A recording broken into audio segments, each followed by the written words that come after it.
آج ہم بات کریں گے کہ امریکہ اور ایران کی اگر جنگ ہو جاتی ہے تو خطے میں کیا صورتحال پیدا ہوتی ہے، اور پاکستان کا اس سے افیکٹ ہوتا ہے اس کے اوپر کچھ یا نہیں ہوتا، سعودی عرب جو ہے وہ کس مقام پر کھڑا ہوگا، کویت میں کیا ہوگا، قطر، بحرین، یمن، ان سب ملکوں میں کیا ہوگا، افغانستان کہاں پر جائے گا، اس کے ساتھ ساتھ جو ایک بڑی پاور ہے رشیا، وہ اس میں کیا کردار ادا کرے گی، چائنا کیا اپنی اسی پالیسی پہ گامزن رہے گا جیسے وہ پہلے تھا، ان تمام ساری مدعوں پہ آج بات ہوگی۔ تو دیکھیں، اگر امریکہ جو ہے وہ ڈائریکٹلی ایران کے اوپر حملہ کرتا ہے تو اپنی ہسٹری کی سب سے بھیانک غلطی وہ کرنے جائے گا، کیونکہ امریکن فورسز کی عادت رہی ہے کہ وہ ہمیشہ اس ملک پر حملہ کرتے ہیں جہاں انہیں پتہ لگ جاتا ہے کہ اب ان کے پاس کوئی بھی ویپن جو ہے اس طرح کا نہیں ہے جو ان سے مقابلہ کر سکے۔ ایران کے ساتھ فی الواقعہ ایسے کوئی واقعہ نہیں ہے کہ انہوں نے یہ انالیسس کر لیا ہوگا ان کے پاس وہ ویپنز نہیں ہیں۔ ایران کے پاس ڈیفینیٹلی ویپنز ہیں، اور ایسے ڈیڈلی ویپنز ہیں کہ وہ بہت زیادہ ڈیمیجنگ ہو سکتے ہیں امریکہ کے لیے، اور امریکہ جو ہے وہ کسی بھی صورت میں اپنے فوجیوں کا نقصان برداشت نہیں کرنا چاہے گا۔ پہلی بات تو یہ۔ دوسرا یہ کہ امریکہ نے اپنے ملک سے جنگ کو نکال کے جنگ کو مڈل ایسٹ میں پھنسا دیا اور یہاں کی عوام کو رول دیا، لوگ یہاں کے مرتے ہیں، خون یہاں کے لوگوں کا بہتا ہے، اور جنگ ہوتی ہے امریکہ کی، امریکن مفاد کی اور امریکن بالادستی کی۔ آپ دیکھ لیجئے 9/11 ہوا امریکہ میں، لیکن اس کا سارا ملبہ افغانستان میں آ کے گرا۔ اب امریکہ نے یہ جو ایک جرنل، ایرانی جرنل کو شہید کیا،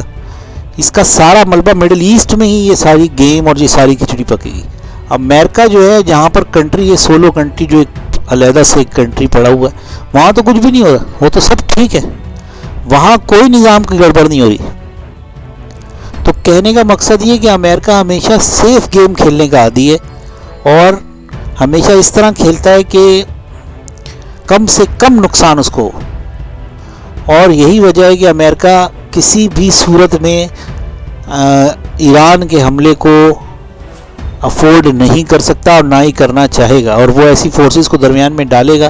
کہ ایران جو ہے وہ کسی بھی طرح کا حملہ نہ کرے، کوئی بات چیت کا راستہ اپنا لیں، بس جو ہو گیا اس کو جانے دیں، کچھ کر آگے کی بات کرتے ہیں۔ یہ امریکنز کی پرانی عادت ہے، انہوں نے پہلے بھی طالبان کے ساتھ جب مذاکرات ہو رہے تھے تو اسی طرح کیا تھا، اور اب پھر یہ ویسے ہی کر رہے جیسے انہوں نے طالبان کی دفعہ کیا تھا۔ لیکن اگر امریکنز پر حملہ ہوا، اور یہ حملہ ڈیفینیٹلی ایران کی طرف سے ہوا، تو بہت زیادہ سنگین صورتحال ہو جائے گی، اور امریکہ پھر مجبور ہو جائے گا کہ اس جنگ میں کود پڑے، اور بہت ہی گمبھیر ہوتی صورتحال میں دیکھیں جتنی زیادہ بڑی فوج ہوگی اس کو اتنا زیادہ سنبھالنا بھی مشکل ہوگا۔ امریکہ کے جو فوجی اڈے ہیں وہ عراق میں بھی ہیں، قطر میں ہیں، کویت میں ہیں،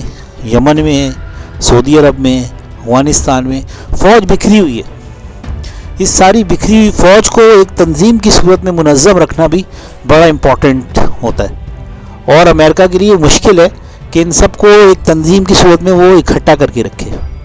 کیونکہ ظاہر ہے ان کا کچھ فاصلہ تو درمیانی ہے، اور جب جنگ ہوگی تو ہر چیز جائز ہو جاتی ہے، اور پھر جو اس کی اور فوج ہے وہ اپنے ملک میں بیٹھی ہوئی ہے، اس کو یہاں پر لے کر آنا، اور اس کا جو بغل بچہ ہے انگلینڈ یا برطانیہ، وہ بھی اب اسی کے مفاد کے لیے کام کرے گا۔ تو یہ ایک جنگ مشکل صورتحال ہوگی امریکہ کے لیے، کوئی اتنی آسان نہیں ہوگی جیسے کہ پہلے اس نے عراق کو تمام اس کے ہتھیار ختم کروائے پھر حملہ کیا، افغانستان پتہ تھا یہاں کوئی ہتھیار ہی نہیں ہے، حملہ کر دیا۔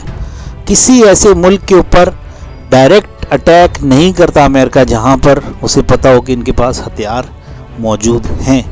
اور ایران انہوں نے جناب یہ کہہ چکے ہیں کہ ہم بدلہ لیں گے، اور جس صورت میں وہ بدلہ لیں گے امریکنز کے لیے وہ ایک ڈرانا خواب سا بن گیا ہے کہ وہ کیا کرتے ہیں آگے اور کس قسم کا بدلہ لیتے ہیں، اور اس بدلے سے پھر مشرق وسطیٰ اور دنیا کی سیاست جو ہے اس کا تعین ہوگا کہ وہ کس سمت میں جاری ہے، آیا ہم تھرڈ ورلڈ وار کی طرف چلتے ہیں یا دوبارہ اس کانفلکٹ سے باہر نکل آتی ہے دنیا۔ تو دیکھنا پڑے گا کہ آئندہ ہونے والے دنوں میں کیا اقدامات یہ لوگ کرتے ہیں، اور ساری جو گیم ہے وہ اب ایران کے ہاتھ میں، سارے پتے اب ایران کے کھلیں، اور امریکہ اپنا پتا کھیل چکا ہے، تو جلدی اس بات کا تعین ہو جائے گا۔ تو امید ہے کہ یہ ویڈیو آپ کو پسند آئے گی، اگر پسند آئے تو اس کو لائک کیجیے گا، میرے چینل پہ نئے تو اس کو سبسکرائب کیجیے گا. پھر ایک نئی ویڈیو ملیں گی, تب تک کے لیے اللہ حافظ.